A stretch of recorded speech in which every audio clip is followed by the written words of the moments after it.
হাদিস শরীফ লা ইয়াদখুলুল জান্নাতা কাতিয়া। হাদিস শরীফের অর্থ আত্মীয়তা ছিন্নকারী বেহেশতে প্রবেশ করিবে না।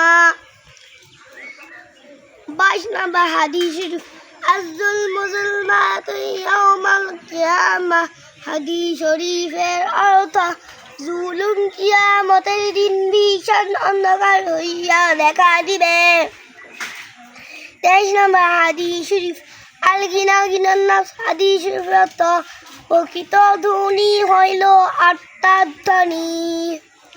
24 নম্বর হাদিস শরীফ কুল্লু বিদআতিন দালালা। হাদিস শরীফের অর্থ প্রত্যেক বিদআত গুমরাহি বা পথভ্রষ্টতা। 25 নম্বর হাদিস শরীফ আমরুর রাজুলি সিনু আবি। হাদিস শরীফের অর্থ চাচা বাপের মতো। 26 নম্বর হাদিস শরীফ আল মুসলিম আহুল মুসলিম। হাদিস শরীফের অর্থ মুসলমান মুসলমানের ভাই।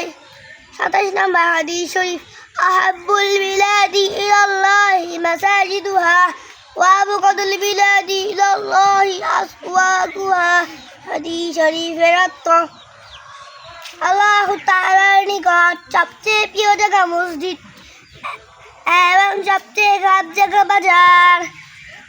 28 নম্বর হাদিস শরীফ ইয়াকুম ওয়াল হাসাদা ফা ইন্নাল হাসাদা ইয়াকুলুল হাসানাতি কামা তাকুলুল নারুল হাতাব। হাদিস শরীফের অর্থ হিংসা থেকে দূরে থাকো, কেননা হিংসা নিকিকে ধ্বংস করিয়া দেয়। 29 নম্বর হাদিস শরীফ আকসিরু যিকরা লাযযাতিল মাউত। হাদিস শরীফের অর্থ তোমরা অধিক পরিমাণ মৃত্যুকে স্মরণ করো, কেননা মৃত্যু দুনিয়ার স্বাদকে ধ্বংস করিয়া দেয়।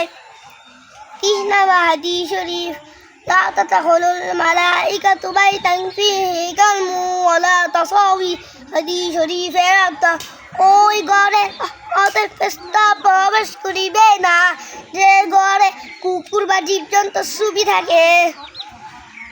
হয়েছে নি জুনায়েদ, জোরে বলেন হয়েছে? মাশাআল্লাহ কোন মাশাআল্লাহ। ওনার মতো কি আপনিও পারবেন?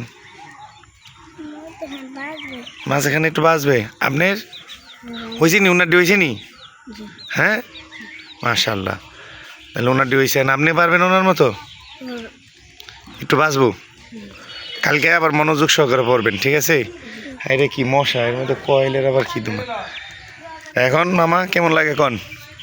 আলহামদুলিল্লাহ ভালো লাগে। হ্যাঁ, আপনার কোন শ্রেণীতে পড়েন? আমি ক্লাস 1-এ। আপনার 1-এ পড়েন না? আপনার মাদ্রাসার নাম কি? আমার মাদ্রাসার নাম আল মানার ইসলামিক একাডেমি। আচ্ছা, এই যে হাদিসগুলা 30 নম্বর হাদিস 1 থেকে 30 পর্যন্ত সবগুলাই পারেন? সব হাদিসই পারেন? মাশাআল্লাহ, ঠিক আছে।